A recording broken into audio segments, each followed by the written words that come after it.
as well, since it's a process. I think everybody's getting used to it by now. Yeah. I mean, today's, some teams that probably played last night doing regen sessions. They might be putting this up on the TV while they're doing it. You never know. All right, hold on. We're good on the StreamYard.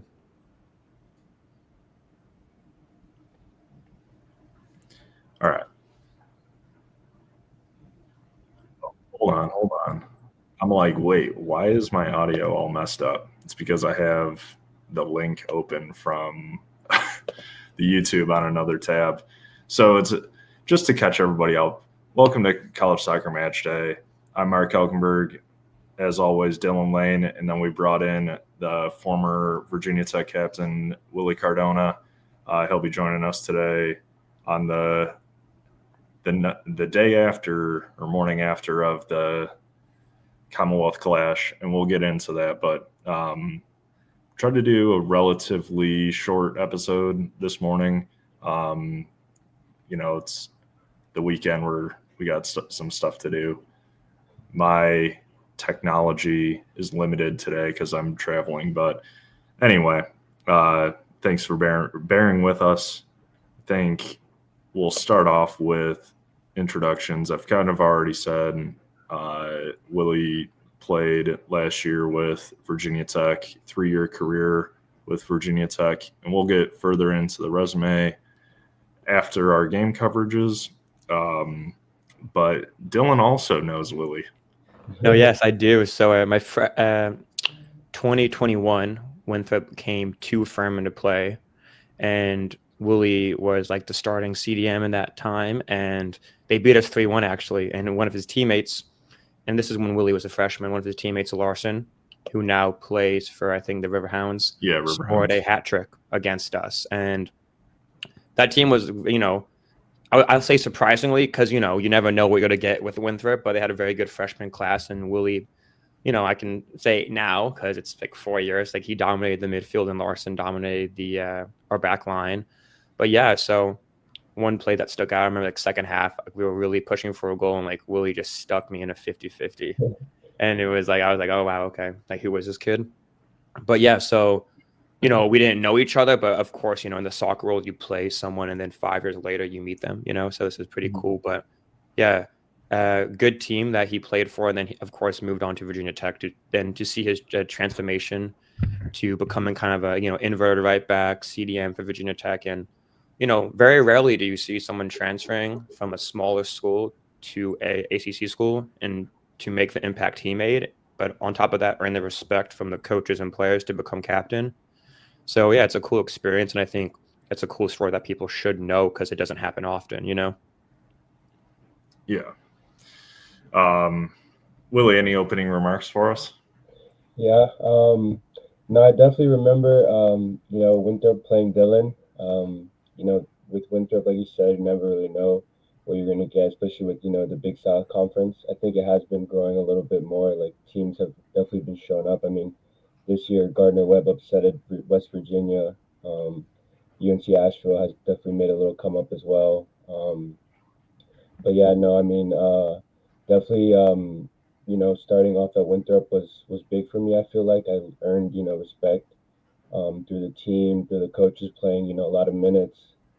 I think that's kind of what helped me make the jump was, having that experience, the confidence from playing a lot of the games. And I got a little bit lucky as well in our schedule. We played VT that year as well. So, playing there as well, just, I kind of wanted, to prove a point because I wanted to play in the ACC, at least at some point in my college career. But yeah, no, I mean, I'm just glad, Winthrop gave me that chance and I was able to move up the following year to Virginia Tech. Yeah, and the last note I'll make about, just because you talked about you guys both, the Big South, I think like people kind of forget about it because it's a relatively smaller conference, but a lot of good players come out of there. Like a lot of people will get some solid first year minutes, which isn't always guaranteed for freshmen, especially playing such a big role. But looking back on the all freshman team, so Brigham Larson was on that team. We just said that he's obviously pro now. Kemi Amiche also had a couple years of pro, and going up the list to like the upperclassmen or some of the older guys like MD Myers, Charleston Battery, I believe, but had a good showing with NYCFC too. Finn McRobb, kind of same lineage. There was a couple others here. But for a smaller conference, that's good. Yeah, you don't even have Comics. bigger conferences. Yeah. So I know a lot of people within our like community. I mean, we watch everybody, so evidently the college coaches are doing the same because that's who they look around and try to, especially in the more robust transfer portal world, getting guys with experience. So we're seeing a lot of guys that kind of walked your path, living it right now in 2025. So, before we get into the full match recap of the game, I did want to start off by just the overall rivalry between Virginia Tech and Virginia. Like, you could definitely see it last night, and you lived it for 3 years. So, but unfortunately, I only focused on the years you were there. So start off 4-2 win for Virginia in 2022. 23, it was a 3-0 win for Virginia. But Stephen Honor Giamfi, another now pro, and Daniel Magnarov, same thing. So two kind of big names that have recently come from the Virginia side of everything. 2024 last year, Magnarov scored again, and Alvin Gashi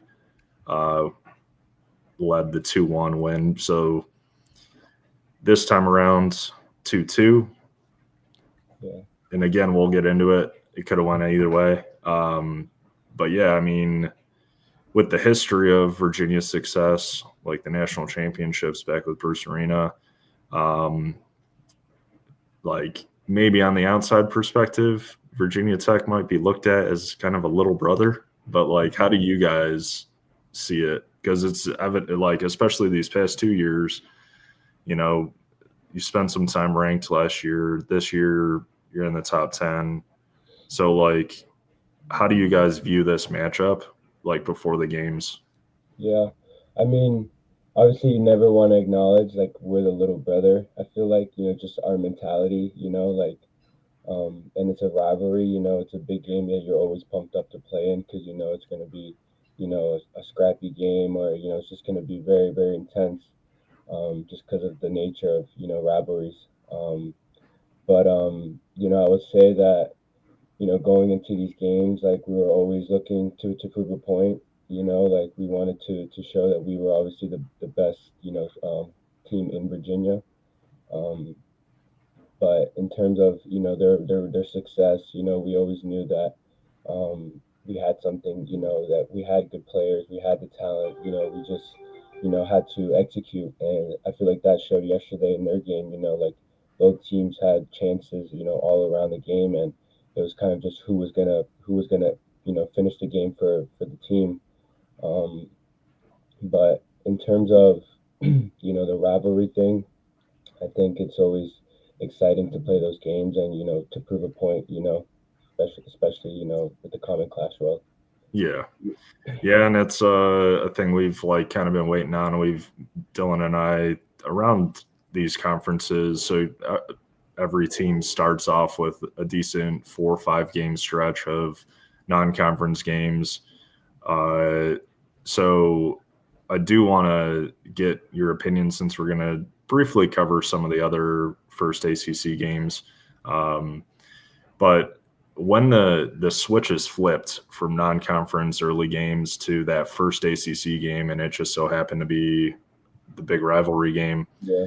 But when obviously the ACC, we've said it, we've had Trace Elfin on, he's said it as well, but like the ACC is just kind of a different beast in terms of the depth of teams. But what's kind of your overall takeaway, especially obviously there's a gap between Big South not maybe in individual talent, but team depth and things like that. When you look at the ACC type part or that part of your schedule, especially early on. Yeah, I mean, I remember like when we would talk about, the ACC, we always talked about how these games were going to be like a national tournament, like championship game, like one of those games in the tournament. Like that's the level it is, it's going to be back and forth. Both teams are always going to create chances. So that was our mentality. It was like, if we want to be in the tournament, this is what it's going to be like. This is the environment, with the fans, with, the intensity of the game, with the depth, like you said, the players, the talent level. Like if we want to be in the tournament at the end of the season, like these are the games we have to, prove it. Because ACC, like you said, I mean, those are most of the teams. I want to say like the conference that has most teams in the tournament, at the end of the year. So, you're going to probably be facing, if you make the tournament, another ACC, opponent. And I think what was great about the ACC as well is every team in the post-conference got to make the ACC, got to play ACC game. So I think that was also like a point where it's like, you have the chance, even if you didn't do well in the regular season, like if you made a run in the ACC tournament because of the, the RPI and everything and, winning a couple games, you could still somehow make the tournament, getting a bid. So I think that just, speaks a lot of just the ACC itself, with all the other teams in it, the talent and everything, just the level of play in it overall. Yeah, for sure. So, yeah, without further ado, we'll get into it. Virginia Tech ranked 8th, Virginia receiving votes after being ranked as well. So I have a little rundown of the clip order, so it'll keep us on track here. But so early, within like the first couple minutes, penalty claim, it was reviewed, but nothing in it. Good technique. Like you see that a lot. I will say I don't have an issue with players that use that technique because you see it in the middle of the field a lot. Like, you're getting tracked down by a defender. So when you dribble into their path, it's your path to take. So they have to adjust. And if it were a little bit more, maybe the referee would have given it. But Dos Santos off the start was definitely threatening. I'm just going to move my tabs around so I can actually keep myself straight here. All right, so back to it. And then again, this was where Dos Santos is driving from a little bit deeper, cross-played in. I mean, that could have easily been an early dagger. Oh, yeah. Definitely got a little lucky on that one. But then Perez, the other way, with another really good chance as well, just a little bit wide. So, again, even early on, it was just back and forth. Yeah. And Joseph making big saves early. Threw this in here to just show, how end-to-end, because he even said, that's how the ACC is. I mean, ensuing corner kick, right down the field for a foot race. Oh, yeah. Some good connectivity from Ian Marcano. We'll talk a little bit about him after we watch these clips.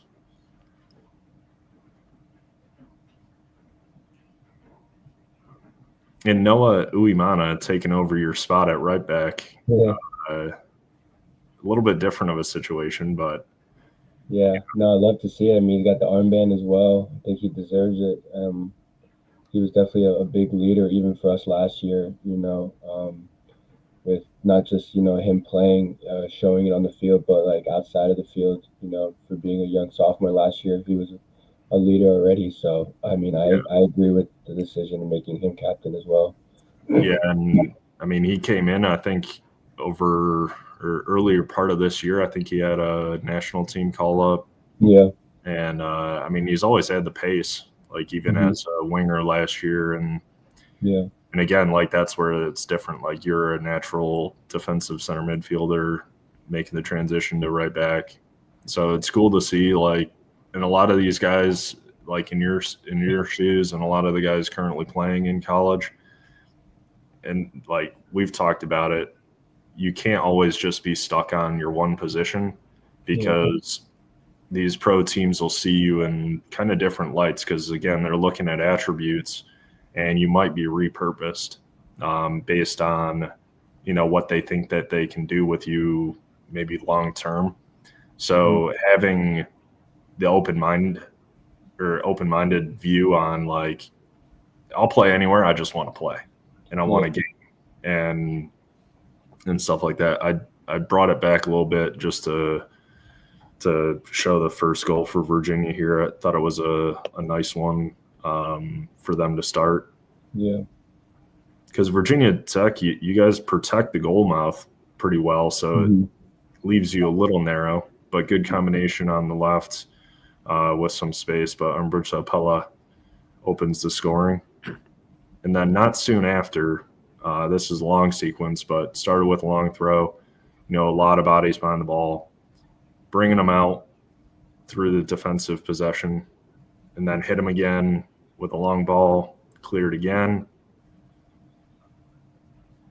and then start working it wide and finding your spaces. But great little movement there. Yeah, great individual play there. Yeah, great. I mean, that's good. That's good. That touch to make it past that defender to find some space to get that ball in. But Sullen's off the mark for this year. Where are we at? Defenders was dangerous all game, huh? Like he just puts his head down and goes at the defender, which I like. Yeah. Yeah, and Simmons, if he keeps playing the way he is for Virginia, I mean, he's going to be an all-freshman ACC guy because he's impressed me too. Yeah, he scored and he had a couple other opportunities. But this is I want to play this back because this gets the fans out of the seats. Oh yeah, the tackle, yeah. Iniesta. And it just pops out to him and just couldn't bend it around two defenders. But this is like the heat. I left it in there because Gachi is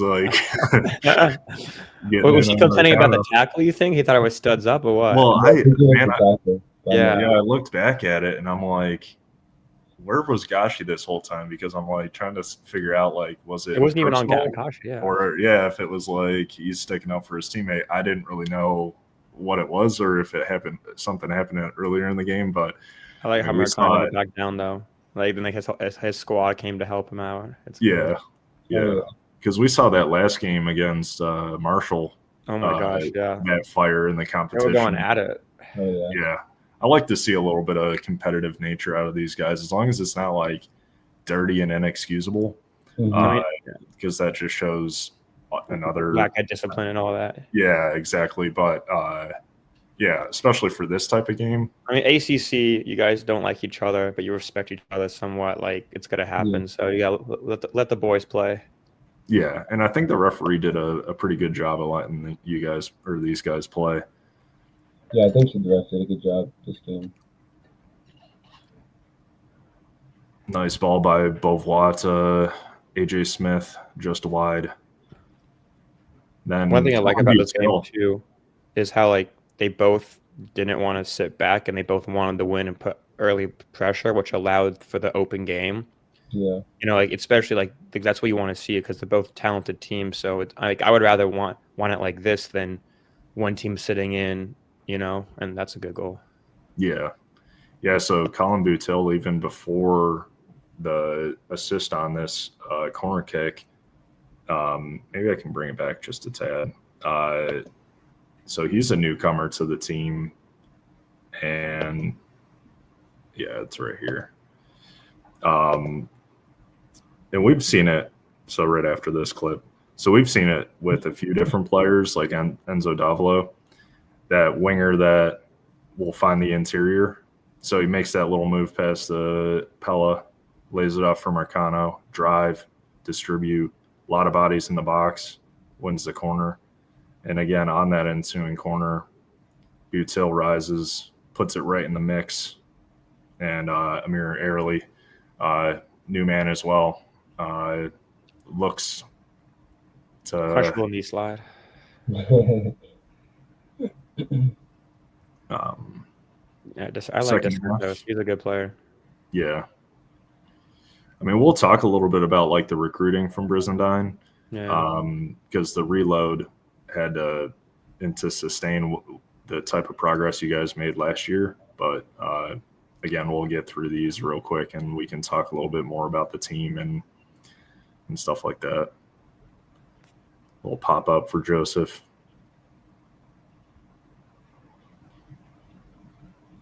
This is Sebastian Pop. We got a little tip on him from our friends in Norway, but a good defensive play there and a dribble out, wins a foul, and I believe it was a yellow card as well. Yeah. Oh yeah. I don't know if this was a foul or if they were calling it offside, because like I played it back and he definitely wasn't even close to being offside. So I don't know if they were saying that he was beating the defender, but you know, I thought it was soft. Yeah.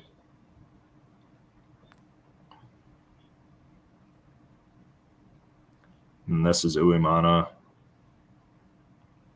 I think Virginia Tech did a good job last night going out to in. Like playing the outside back, the winger, then playing in and continuing that. Like we've kind of talked about just now, I think it caused Virginia some problems. Yeah, and I think we've talked about it with other teams, but for both of Virginia Tech and Virginia, this is a great double save by Casper Rolls. I mean, he had to. I mean, this ends up getting blocked off the line in an unfortunate. Can you go back to the beginning of that fight? What was that? Can you go back to the beginning of that goal kick? Because I think one thing I've noticed a lot of these teams start doing, which is pretty impressive. I think Marshall was probably the first team that did it. Like they bait the front line of the right there. Like they know they're not going to play out, right?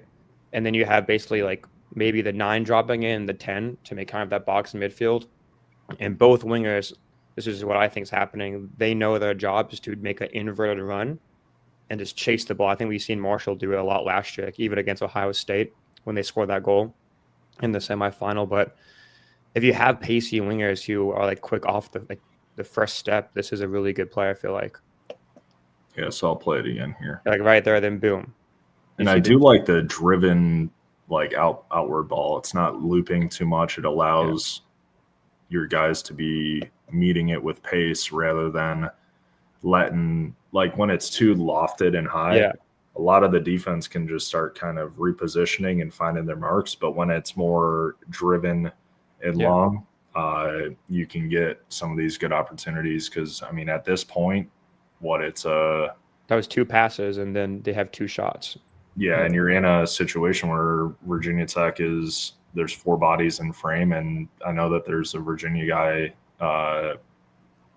in the backside of the play, but like your numbers here are going to be more advantageous than trying to build your way out of the back where the numbers are more front loaded for your opponent.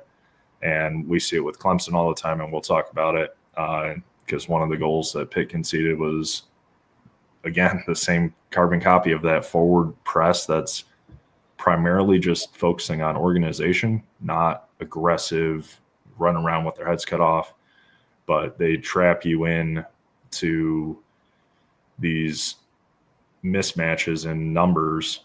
So this play in particular is one of those ways of breaking out of it. It looks direct.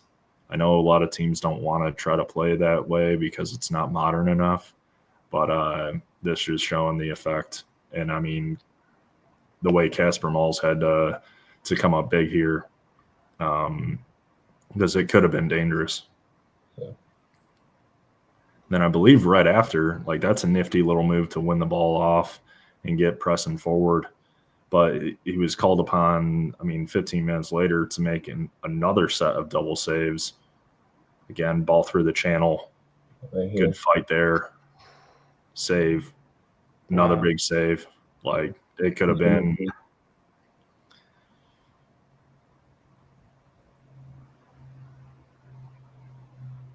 little wide there, but it's just alluding to how much pressure there was. This is the second Virginia goal. Tandagori just cutting through both the midfield line and the defending line to make that pass across for Simmons.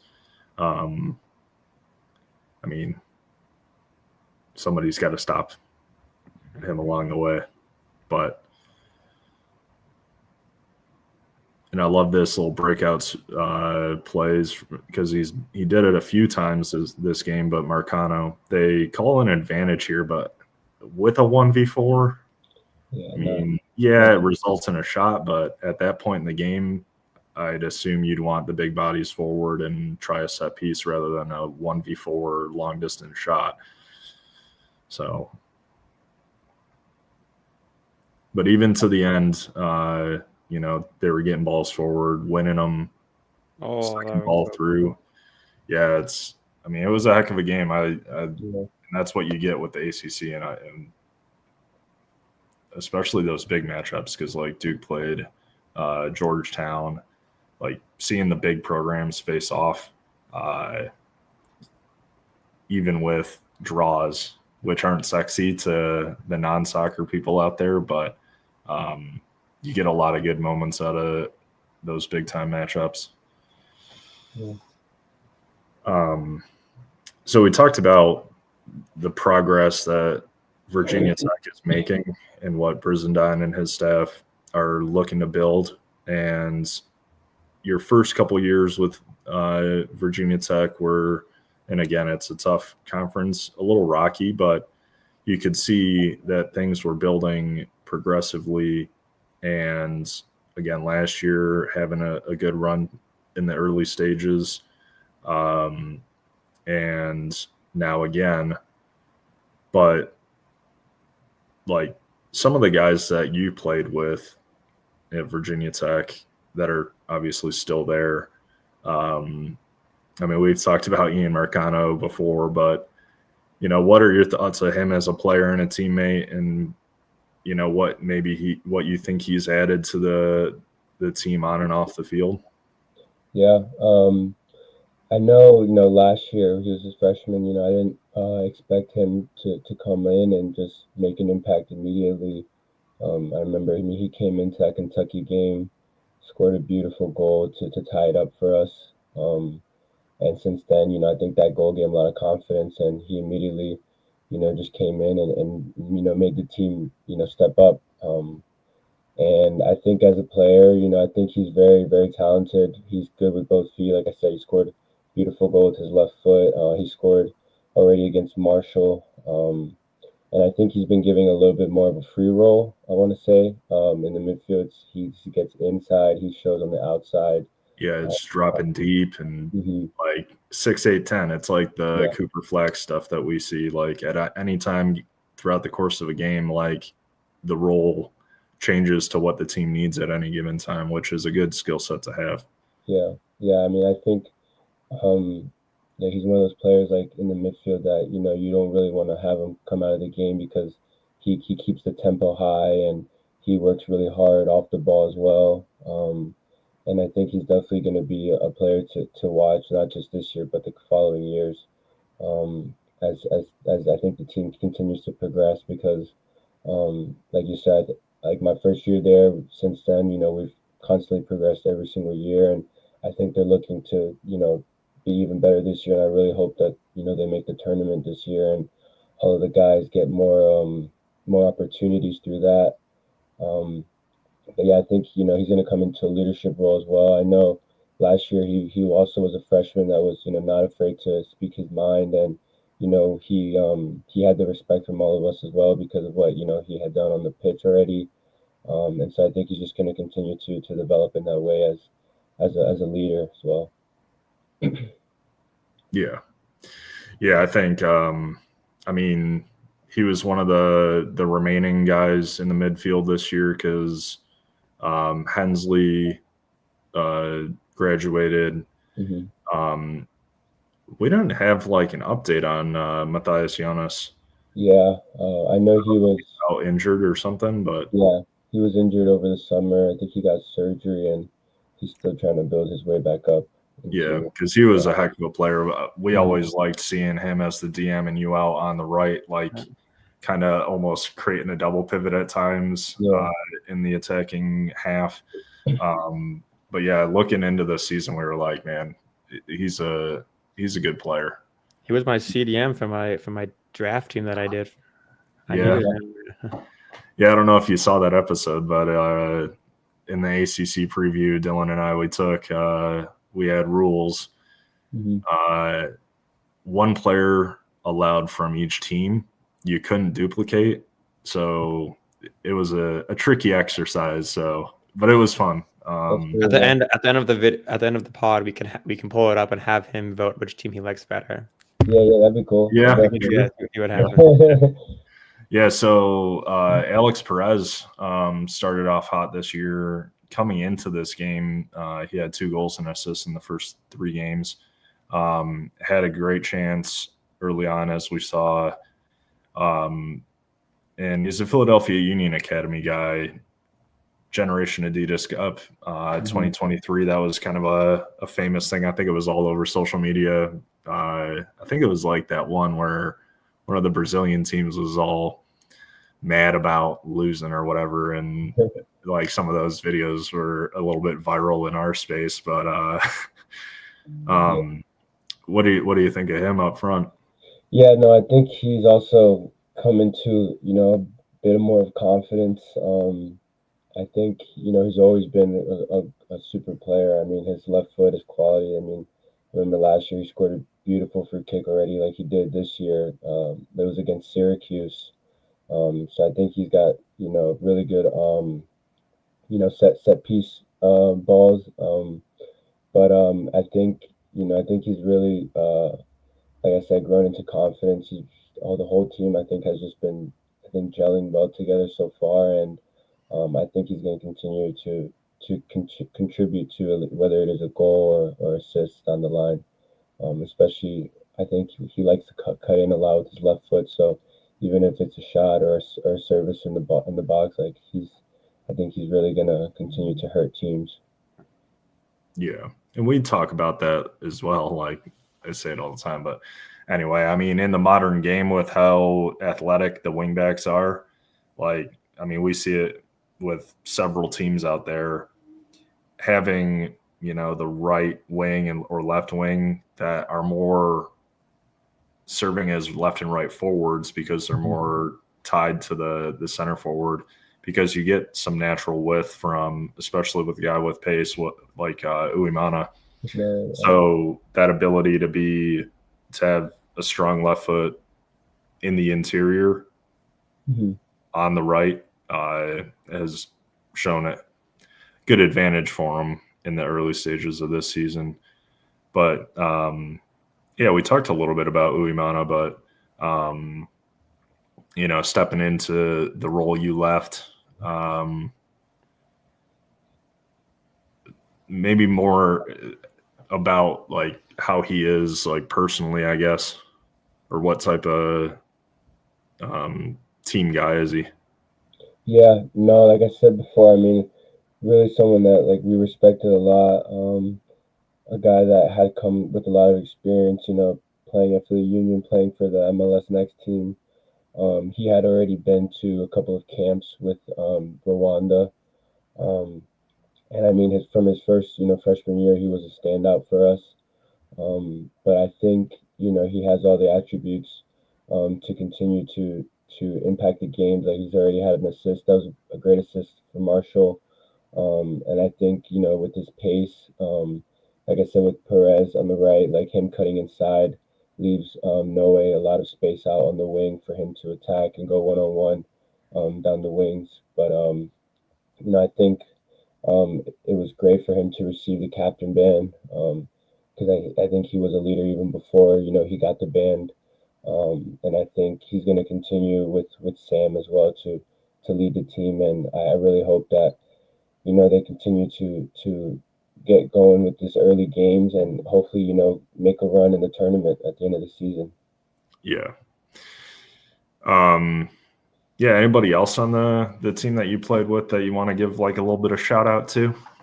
Yeah, I mean, Andy, he scored a great goal yesterday. I'm really happy for him. I know it means a lot more to him because he was at Virginia as well. So I know he definitely wanted to score against them. And then the striker deck, I really hope that he gets going. He needs just one goal, and I think more will come with the confidence from that one goal. Um, and yeah, I hope Maddie gets back soon. And then I want to say Krieg as well. He came in. I thought he was playing well. Unfortunately, he got that yellow card early, so Bruce had to get him out. But yeah, I mean, I'm just happy to see the boys, starting off well, and with all the new guys that Bruce has brought in, I think they've really stepped up and made the team super super competitive. I know there are other guys on the bench that want to play as well, but it seems like with all the guys that are playing right now, it's super hard to get in that lineup. Yeah, because Giannis Bellatrash came in from Central Florida, and I thought he's played really well so far. Beltran Alvarez came up from Florida as well. So, like, kind of getting some more of that, the midfield replacements and the midfield depth has helped sustain what Briz is trying to do. Yeah, so it'll be interesting to see how the stages of the season shape out. But guess who Virginia Tech play next time? Yeah. Dylan's I mean- Furman. Yeah, kind of wild. That should be a good game. It'll be at Virginia Tech, but I know last season it was kind of like a rotation game for both teams. But yeah, Furman's receiving votes in the Top Drawer Soccer, but not in the United Soccer Coaches. But they haven't lost a game yet, so that'll be a good one because they're all out attack this year. 4-4-2, good to go. So it should be a good game. So I'm excited. I'm gonna be watching that one. Yeah, I mean, maybe you'll have to give a little bit of a scouting report for. I don't be doing that. I don't be doing that for free, at least. No. His colors don't run. No, but that'll be a good game. But I think like Virginia Tech, it has depth this year, and I'm impressed with the way they've been playing. They play like good footy. I know I was saying like they're going out to in a lot, but they're also mixing it up enough for it to go long. So, I'm excited to see where it goes and if they can keep the momentum, because they'll be upset that they didn't get the win because they had, I think, the better chances in the second half later in as well. But I think, you'll take before the season, if you say you'll tie Virginia 2-2 at home, you'll be okay with that, Yeah, especially because it's like, I mean, you still have 7 games to go in the ACC, I believe, and I mean, we'll start transitioning into the quick rundown of the other all ACC matchups, but like using Louisville as a example, they won earlier in the day, 1-0 against Stanford, who was ranked number 1 coming into that game. But Louisville received a few votes in the national poll, but it just goes along with everything we've ever said about the ACC. Like, the wins are like gold. Yeah, if so you can vital. if you can get three of them in a season and earn some points, like even that point against Virginia, because they're going to be a tough team for anybody to play against this year. Like, it's also valuable because, I mean, a lot of teams in the ACC go to the tournament, and it's all just to get to a stage where you're in talks of an NCAA bid. And so Louisville 1-0. Chase Vasquez scored that first half goal, and they'll have to be absolutely thrilled not only to get 3 points that early in ACC competition, but against a team that a lot of the coaches had put up in the voting. So, and it's always a difficult team to play.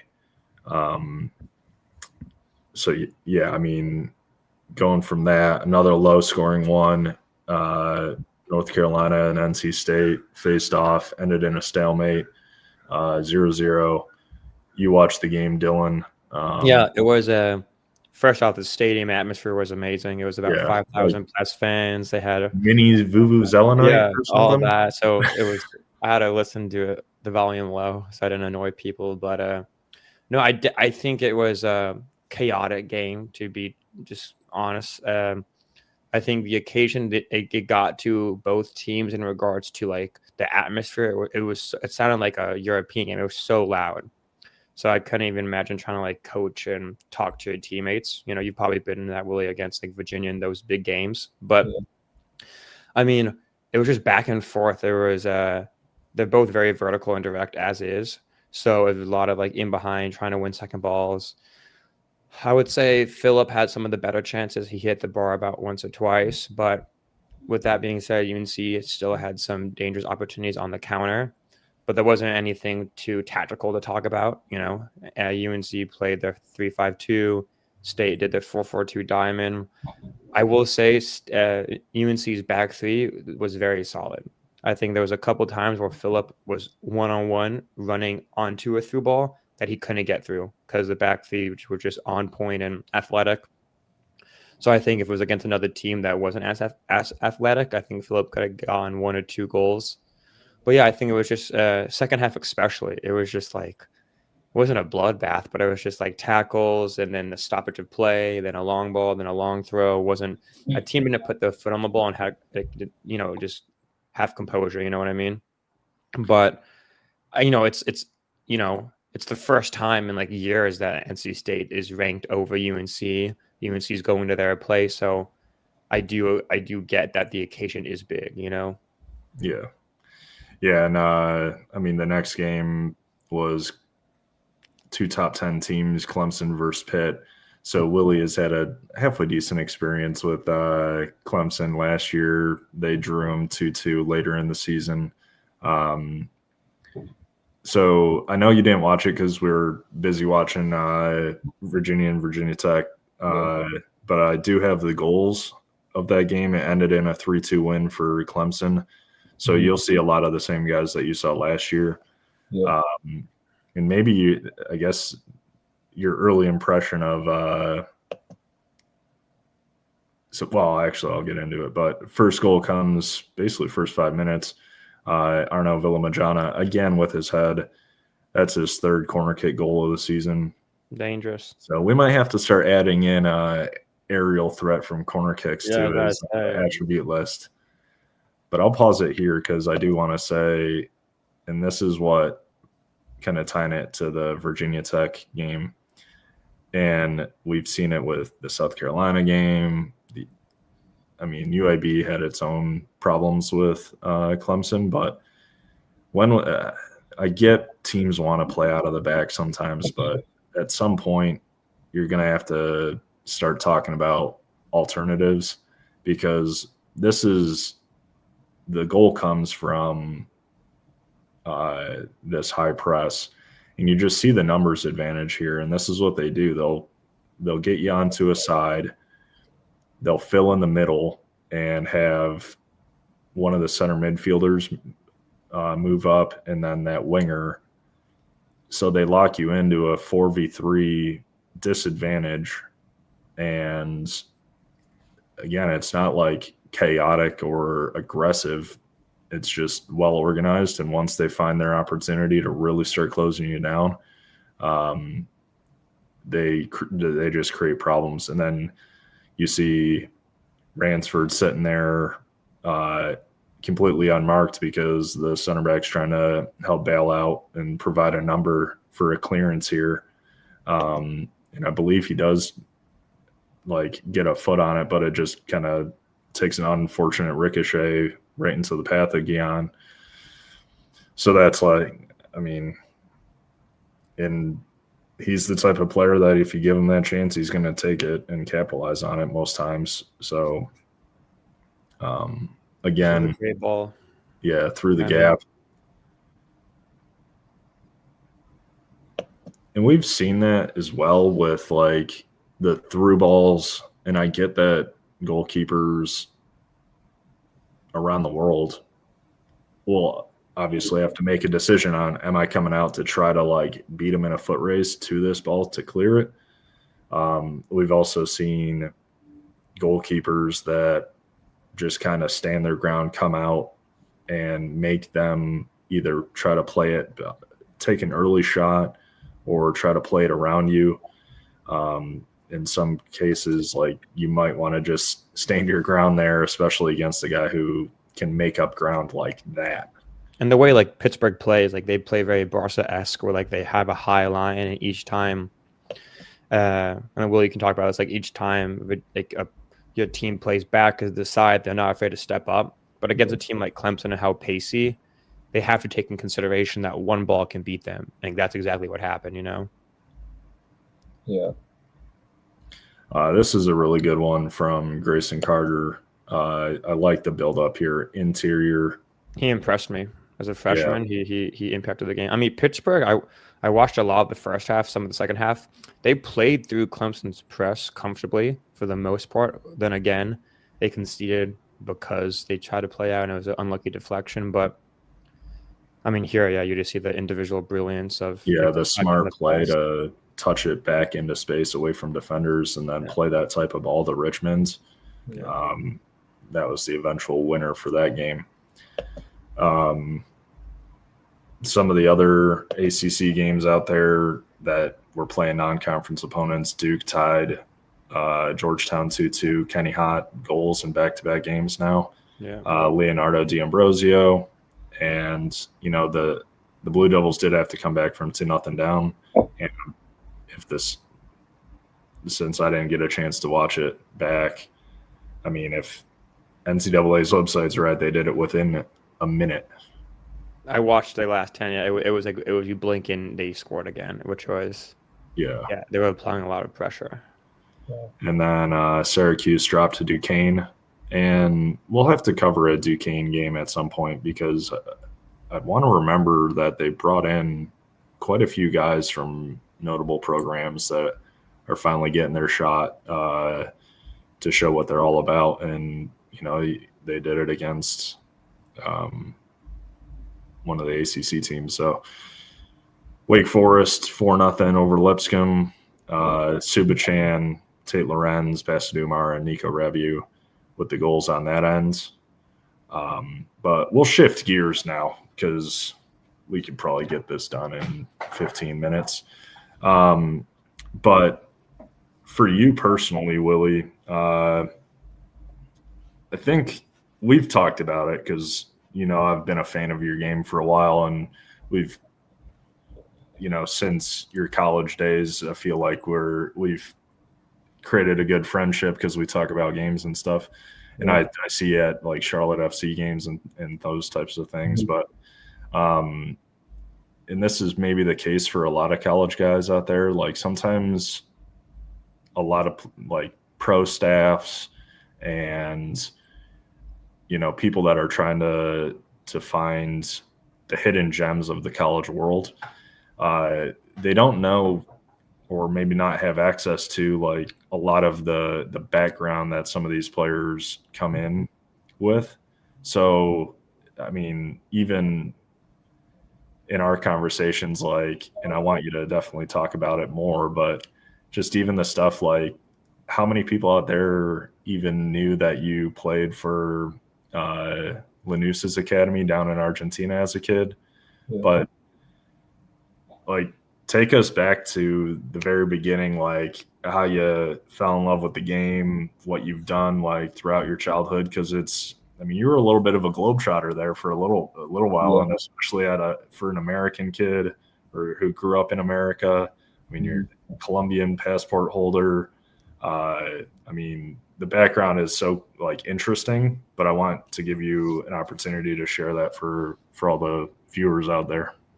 Yeah. So my parents are Colombian. That's the background I come from. But yeah, I was born here. I was born in New Jersey. Then I moved down to South Carolina, like Charlotte area in Fort Mill. And so how I got started was my brother, he's 4 years older than me. He, started getting into soccer. So my parents, would go to his games. They'd bring me along with.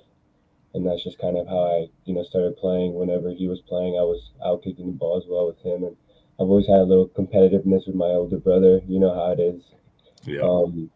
And then my grandpa, when my parents would go to work, my grandparents would take care of me and my brother. And my grandpa was a huge Barcelona fan. So I'm a big Barcelona fan, huge Messi fan. So, ever since then, since a little kid, since 4 years old, was when I first started playing, I've just had a huge passion for the game.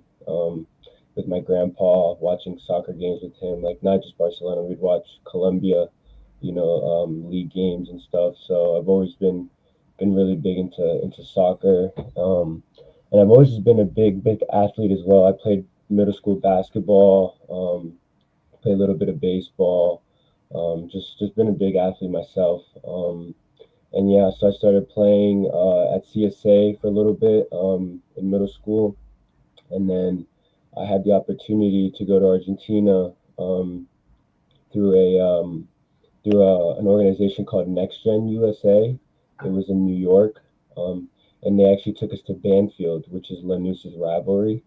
And so when I was at Banfield, my parents came to come visit me, and the scout was like, "Why doesn't he go to Lanús? Like, Lanús is a way better academy. Like, their facilities are way better." And my parents didn't know. So by the end of that year, that was in the summer. And the end of the year, like in November, I went on trial over there with my dad, and I ended up making the team. And so I was there for 2 years. This was my freshman year in high school, when I went down there for the first year, and I ended up doing online school from here from South Carolina. So I was still doing school from here, but yeah, I was there for 2 years, my freshman and sophomore year, living in the residency. I was good friends with Pedro de la Vega, guy in Seattle Sounders. I played with Rocco Rios Novo, the goalkeeper for Miami. I'm not sure if you're aware of Samuel Carriaga. He plays for not Memphis anymore. He plays for GSL Championship team, Hartford. Okay. He's a number 10.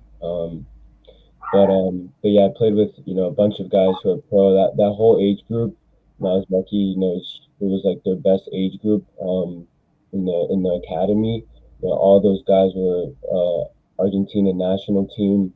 All of them are now pros. Like it was super competitive group, and I learned a lot, not just from playing there, but being at a young age in like almost a third world country, without my parents. Having to do a whole bunch of things on my own, like my own laundry, going out for groceries, like at sometimes because we got fed through the club. But just like being over there and only speaking Spanish. I knew Spanish, of course, but like I was constantly just practicing it and getting better at it, and I had to learn how to read and write in Spanish. So I mean, just taught me a lot at a very young age, maturity wise, being over there. And with being over there for 2 years, there was like this Metro League, and that was for the players who didn't get played or rostered on Saturday. They would play on Sundays, and so in that league, foreigners are allowed to play, and that was the league that I was playing with. But my sophomore year is whenever the league got closed up. The next year they would only be Saturdays where the official Argentinians can play. So there was really no. I mean, I could have stayed, but I wouldn't have been able to play games. It would have just been practicing. It wouldn't have been great for my development, just to be practicing. So I decided to come back, and that's when I went on trial for New York Red Bulls, because I had family in New Jersey still, and that's where I finished playing my academy days. Was my junior year and senior year was at New York Red Bulls.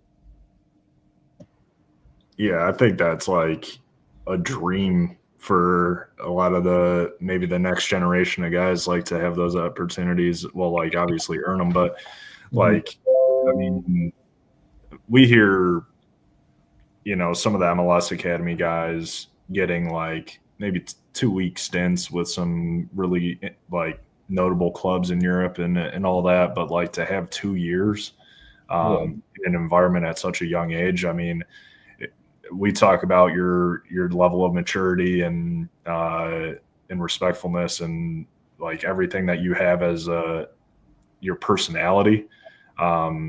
and I think a lot of that, just from my perspective, seeing young players like you, I mean, you're kind of thrown into the fire there in terms of like cultural difference, Yeah. you know, a lot of personal responsibility. It's like you had to grow up pretty quick, especially with an environment that, like you said, had a lot of guys who held a high standard at a young age. So to be a part of that, I think lays such a great foundation for you and in what you can do in the future. But I know you talked about being a Barcelona fan and watching a lot of games with your family. One of the things that I think a lot of, or maybe a lot of MLS, like during the college showcase, for example, when you know they're interviewing players and stuff like that, they kind of want to see, or at least get an impression of, if you're a soccer junkie. You have ball knowledge, basically. Yeah. And so some of the conversations are like, you know, so do you watch soccer in your free time? And like, I want to give you a little bit more, or kind of expand upon, because like I said, I mean, we've run into each other at Charlotte FC games and things like that. So I think it's a big part. But, you know, what teams or leagues that you look at, and just constantly studying the game, I would say, especially too, I want to hear a couple of the players that you really like watching, and maybe like who you learn from at the highest level. Yeah. Yeah. I mean, like I said, I've really just been big passion over soccer, especially, since I was a little kid. I really love to watch Barca. I just love the Spanish league in general. I love how tactical it is. It's obviously not the same as the Prem, where it's so rapid pace and it's back and forth. And so a lot like different styles of play, like watching the Spanish league, but also of course the Prem is the best league in the world. I mean, the action that you get from day to day, just with teams even from the bottom of the league to the top, like it's always going to be a battle. It's kind of like the ACC, I would say. You're always going to have a big game, no matter what team you're going to play against. Um, but I would say for me, like a player that I've always really loved watching is Kimmich from Bayern. Like he's the same as me. He's been playing so many different positions. One thing I would say one of my strengths is like my vision. I just the way I see the field sometimes. Like I see in his game. I mean, the balls he plays, the vision he has. Um, and Another player, like obviously, since I'm a Barca fan, is my favorite midfielder is Busquets. Like he is just next level. I mean, Yeah, it's so calm on the ball. so calm, like the feints, he's just, it's all about his body movement, the way he opens up the field with his body language and his body movement. Um, but yeah, I mean, I've just always been a big fan of teams that keep the ball, like Man City, Pep Guardiola. I mean, just my favorite manager.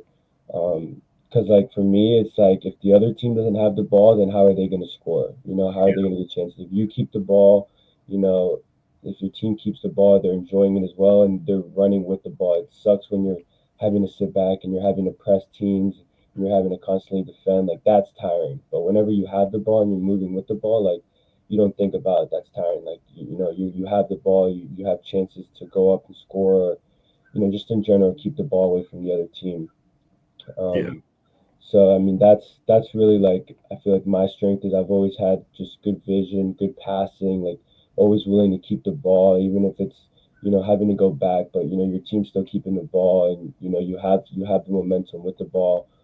Um, so yeah, that's how I kind of have always seen my game is just constantly being a big piece in vision and seeing out the field and just being a team leader as well. Keeping everyone accountable. It's a team sport. It's not an individual sport. Like you see it now a lot in the pros. Like no player is bigger than a club. So I think that's something I really preach on as well. Just everyone doing the best for the team. Yeah. And I think like I've said this a million times to my friends, like in my personal opinion, I think the days of the ego player are kind of over. Like when Paul Pogba kind of crashed out a little bit, and then even just with Zlatan Ibrahimovic, just he was a world class player, but you just get like teams will only put up with it for a year or two, and then you're just kind of bouncing team to team. And especially for like guys in the college player pool, you can't act like you're the biggest thing out there because it's all a comparison of like, you might be big in the college game, but you're not. From the scouting perspective, you're technically not even being compared to other college players. You're being compared to existing pros. It's like, does this guy have all the attributes that can rival one of our or a few of our existing guys? Because that's all, they're trying to make the team better, not taking the guy, oh, congrats, you were like a first team conference player. Yeah, and how'd your team do? Oh, you weren't really competitive. Like people want to see winning mentality. They want to see maturity, like the desire. And I think a lot of that like comes through in like on the field. You can see it in our personal conversations. I see it all the time. Like some of the other, so you kind of talked about how you view your game. And since I've been assessing like not only you, but a lot of players, I did want to try to stay a little bit calm here because I'm going to give you some good kudos here. But I mean, what I've seen in your game, and this is why I've been a huge fan of what you've been able to do. It's again, like you said, in your own game, like the possession style, the range of passing, most notably kind of that passing or the pass and move combinations that you're able to do. And that goes along with the vision that you talk about and the kind of the more expansive wording I tend to use is precognitive vision. It's like seeing the plays before they develop. And so you're already a step ahead because you add in like the professional level weight of passing because that's important. You have to be able to move the ball quick because when you move to the next level, I mean, people can settle a ball. They want some zip on the passes when they're receiving it because that contributes to the speed of play that everyone talks about is, can this guy match the speed of the pros? And it's not just, pure physical sprint ability and all that. It's all the mental side. Like, do you know where you're going to go with the ball, but like 2 passes ahead of the sequence, because that contributes to how quickly the ball is moving and the play is progressing. And if you have the mental side of it and, the weight of the passing and the passing accuracy is on point. And maybe while I talk about this, actually, I'll kind of like throw some of your Virginia Tech highlights up as I kind of roll through. But yeah, clean first touch. And yeah, that recognizing that movement, even on that clip, interior passing, and just even seeing this, like you're starting to make your movement all the way up to the attacking corner. And that play started with you, and then, decent chance out of it. So the long scale view of like, how can this play start to move and where should I be to help, 3 or 4 passes down the line. And I think, again, like I'm trying to go through some of my notes, but I said it, but the big question we always ask for the college players that are looking to go pro, can they meet the speed of the professional level? And I think a lot of what you do is just, I would have no doubts personally. I think you could go on and have a pretty lengthy career in the pros based on, where you're at right now. And I mean, we talk about it like all our friends. It's a case too of like, can we bring in a guy who even a week of training with the first team or the level of pros, like how quickly some of you guys can adapt to it and see a whole nother level to your game that you never even knew existed yet. Because it can be that quick when you're around the guys who know how to play and you just hit it off and you have like this chemistry like you've been playing together for 10 years. Like you start doing stuff that you didn't even realize was so quickly in your reach. And like even the physical side, I see it in your foot speed. But even I think it was this Wake Forest game. I don't know if we'll end up making it to the clip, but there was a free kick that was taken quickly on the opposite side, and West Virginia Wake Forest have really pacey wingers. So I forget who it was. Like it's in this video. I can attach the links to your summer highlights and these fall highlights. But it was funny because it was one of those unsuspecting quick free kicks. You started behind a guy who's already fast, and the acceleration to catch him, and I think it went out for a corner kick because you blocked the cross. But yeah, it's just like I don't think people realize maybe the level of acceleration you have. And it's super composed. Like you can tell that you have history playing in the midfield, CDM and 8, where like the way to pass is always on point. You're not afraid to like come back around. I know we talked about it with like wingers like Enzo Dovlo, like opening up your hips and coming inside. I think you do that really well, and I feel like a lot of outside backs can do a better job of that, like not forcing it to your winger if they're not in a good position, but like finding those passes, right? And like driving inside after you playing it. And I think that just shows your technique. And I feel like, if you've played right back or left back your whole life and you rely too much on pace and not your technical ability, you can get found out at the next level, Yeah. But it's clear that you have the technical ability of like just finding the combination play, keeping it moving. Yeah. I think something to add on, like you're saying, like for me when I'm passing the ball, like I know it's something that we harped on in training, was like, playing the ball to the right foot, like whether it's the back foot, for them to turn so they know they can turn. I'm sorry, the back foot so they know that they have a man on, or if it's the front foot, like just if you're playing the front foot so that they can turn, they have space in front of them. But it's just about knowing kind of like where you're playing the ball. I think it's something that I try to always like perfect myself on is finding my teammates, but the right foot, whether it's when they want to go forward or if they need to come back. What's the biggest part of your game that you think you've matured the last like 2 seasons with Virginia Tech, especially kind of transitioning into that right back spot? Of course, you can come in and play, but what's one thing that you really grew a lot and you feel confident in your game now?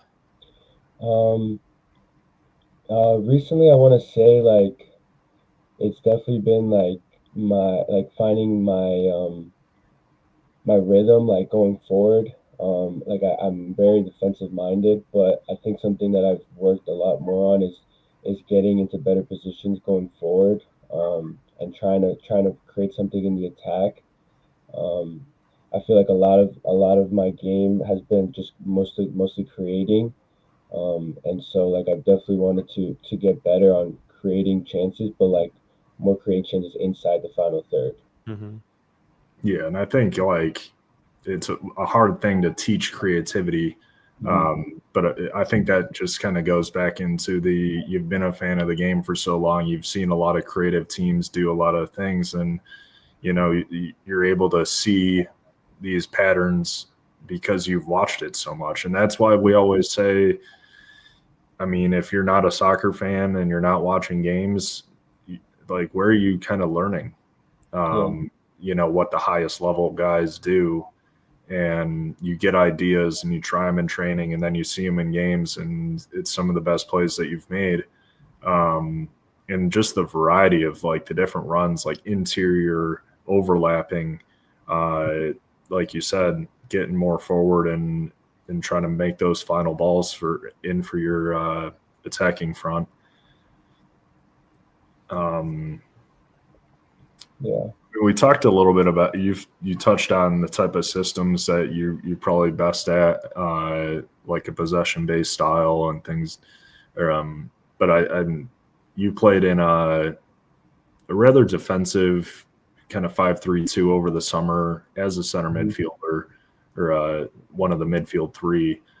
So, like all the different experiences I feel like you've built up over the years, starting as a freshman defensive midfielder at Winthrop, kind of holding that in your first year at Virginia Tech, and then really seeing the game develop even more as a right back who can invert and kind of create a double pivot at times in the attacking half. All the different creativity or creative like combinations along the right side, whether you're again coming inside or expanding for the width. I mean, a lot of teams I feel like could be out there looking for a player that is as versatile as you. Yeah, I think that's one of my strengths as well. Is I've always played a lot of positions growing up. Like even when I played a little bit of center back, like I was just always very good coming out from the back. So I've played center back. I played on the left back. I played right back, center defensive mid. Over the summer, like you mentioned, I played a little bit more of like an 8 role. I was just constantly box to box. So I think that's just a lot like a big main strength of mine is just being versatile, like you said, and just kind of knowing, what the team needs and being able to adjust to that quickly. Yeah. Yeah, I like being able to talk about just how you guys all see the game, because it's, different for everybody. And I know you're still like actively training every day. Like I called you a couple days ago. I was like, because for the viewers out there, I'm like, me and Dylan, we were talking about it. You were high on our list of guys that we wanted on the podcast. And we were going to have you, I think, maybe during the ACC preview, but there was like a schedule conflict. But I was like, we finally have a really solid chance to talk about the Commonwealth Clash, have an opportunity to talk about your background, your strengths. You're actively training, you're staying fit. So like as you're training right now, like what are a couple of the things that you're working on individually or with some of the guys? Yeah, so just constantly working on first touch. That's something that you always got to work on, whether it is, going forward or going back, like your first touch always sets you up, and then a lot of the stuff I've been working on is just working on my crossing. I feel like that's where I kind of needed to work on after my season with VT. Like I got in very good positions. It's just that final pass. I mean, you see it a lot in all the games. It's just kind of that final pass, that final, pass to get in behind or leading your forward to score. So I've been working on a lot of that, and I've just been playing a lot. Like I have a group of buddies that we go to this place called Strikers, and we just play AV8 pickup, and it's a lot of ex-college guys, some guys that played in the TST tournament. So it's a good level, and we just go out there and play really hard, and sometimes make bets on the games, to make it interesting. Not monetary, everybody. No, but yeah, I mean, for me, it's just like just constantly staying fit. If any opportunity were to come, is just being ready fitness wise, because I think that's a lot of like the main priority for some players is like, yeah, they're training or they're waiting for an opportunity, but are they really actually staying fit when it comes to the opportunity, being ready to go into that pro environment where it's going to be super fast, super intense, and you have something to prove. Like no one knows you there. You have to go in there and prove a point. Like you can be a part of the squad. And make a difference in the team, because that's what coaches are looking for. Yeah. So I think that's for me is like I've just been constantly staying fit. Going on runs. I like to go to the gym a lot. I've actually been studying on the side. I'm trying to get my personal training license, my certification, just to have that in my background. And I've been training kids as well, doing a little bit of private training. So just all of that stuff just constantly keeps me motivated. To keep chasing my dream and just be ready for an opportunity that comes. Yeah. Yeah. And I think, especially players like you that are just kind of, I mean, how much the game has changed even since I was a kid, like to now. And the changes are quickly coming, especially with the growth of USL, some MLS Next teams popping up. And, a lot of them are going to need players. And like, I'm not just saying this, like, obviously we haven't been like long-term friends. We kind of just became friends just talking about like your game and just soccer in general. And Mhm. it's like a lot of these teams will need a lot of players. There's a lot of rosters to fill out. And, I'm bold enough to say, I'm like, look, I'd stake my whole reputation on if like Willie came into a team and failed. I mean, I can't see it possible just because of everything I know about you and how I see your game. And I'm a big believer that when you finally get an opportunity, that you're just going to kill it. And I'm hoping for you. And I know, again, you're working every day to keep that dream alive. Um, I guess on a less serious note, getting to know you a little bit more. So outside of all the soccer stuff, Yeah. Players are people too. I mean, we just heard from Dylan that he's a big pickleball guy. Oh So yeah. love that. Yeah. So outside of soccer, maybe what are some of a couple things, like obviously the gym and doing some schoolwork Yeah. on it. But what do you like doing in your spare time? Yeah, well, I can't lie. I like to play a little bit of FIFA, a little bit of 2K, just playing with my cousins. We all usually get online and play like pro clubs. But yeah, besides, like this, like I said, studying right now with personal training, and I like going to the gym with my buddy who lives here with me. Um, but also just honestly, I'm a big family guy. Like my parents have a mountain house in near Asheville, so we like to go up there on the weekends and just relax. Do some And hikes? yeah, I do. So my dad does mountain biking, so I Nice. go, I go, I go biking with him. Just keeps me fit as well, and he loves it. So just go and spend time with him. I have family that comes into town a lot. So just being with my family, with my friends, we like to go to this bowling alley on Mondays. It's half off basically, so we'll go play bowling. But yeah, I mean, just honestly, just really sticking to it with soccer. Like I said, it's been my whole thing, my whole life. Being an athlete is why I like to do a little pickleball too. I just met some guys who play pickleball. They wanted to invite me this week, so I was like, let's go. I'm I mean, down. you got to practice up so we can have a showdown. Yeah, College soccer match day pickleball tournament. Yeah, I mean, we're me and live on my the court.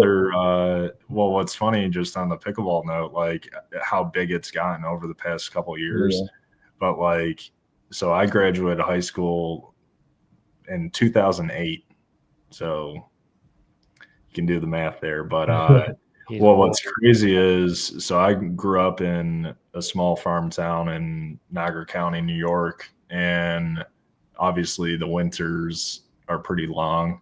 So like our gym class, we had a lot of, gym related stuff, but pickleball was actually the most popular like unit in our gym class, to where they had to extend it by like a couple weeks because everybody was into it. And they even did like after school tournaments.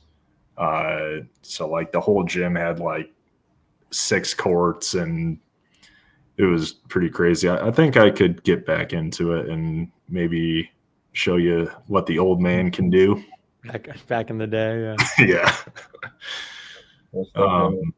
but yeah, I mean, we really appreciate you having on or coming on and being able to talk about some of the ACC stuff early on and let the viewers know a little bit more about you and get to talk about all the different aspects that come up in the course of conversations around soccer. It's like one of the best things I think about the game. So there's just so many areas to talk about. We can, I mean, where can, fans or clubs reach you best? Yeah. So I mean, I have an Instagram. I think you tagged it. It's the same as the one on Twitter. Okay. It's willcars07. But yeah, I mean, I have a Instagram. I have a TikTok as well that I've been posting, soccer training videos and stuff on there as well that I do. But yeah, I mean, honestly, you can reach me at my email as well. I don't know if you want to put that in the Yeah, I can. or my number as well. I can add this. I didn't want to put like too much of your public information on the thing, just so like Yeah, no worries. Yeah. so you don't hear about your car's extended warranty. But we do have for anyone who's interested, we do have a profile written up for Willie, and it has his contact information in there as well as the QR codes to the past 2 seasons of competitive play. Most recently, this summer 2025 in USL League 2. So a lot of good resources in that. I can easily send that out. If you reach out to me, again, if you reach out to Willie, we can both share those type of resources, get to know him, call him up, have an interview. But yeah. Yeah, no, it's great. I appreciate you, Mark, and Dylan as well for having me and, bringing me on here to help me out personally as well, and, to help, bring up the community in the college. Like you said, I think a lot of players, like go a bit underlooked in the scenery, and I think this definitely helps, bring them more into the spotlight for sure. So I think this is a good community to kind of keep progressing and keep the eyes peeled for players in college especially. Yeah.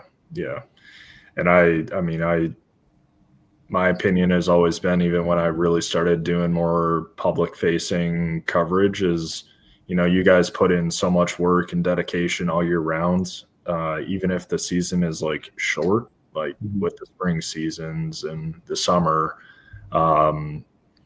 that it's a lot of work, dedication to just not have eyes on you guys.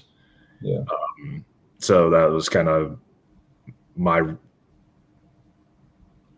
role, I guess, in the beginning, and what I just kind of hold true to today, like, because it's an important thing, and especially for the growth of the sport in the country as a whole. And as we keep developing as a soccer country, being able to do this for you guys, and again, having you on the other end, like feeling free to share your story and background. And I think, yeah, it was awesome having you on. So we appreciate it. Yeah, thanks, Willie. And I appreciate you guys as well. All right. Thanks everybody for watching. We can add a little bit to the post. Like, I'll probably put in your highlights and stuff, so it'll all be in one spot. But yeah, enjoy the rest of the weekend, everybody out there. We'll end it here. Yeah, have a good weekend.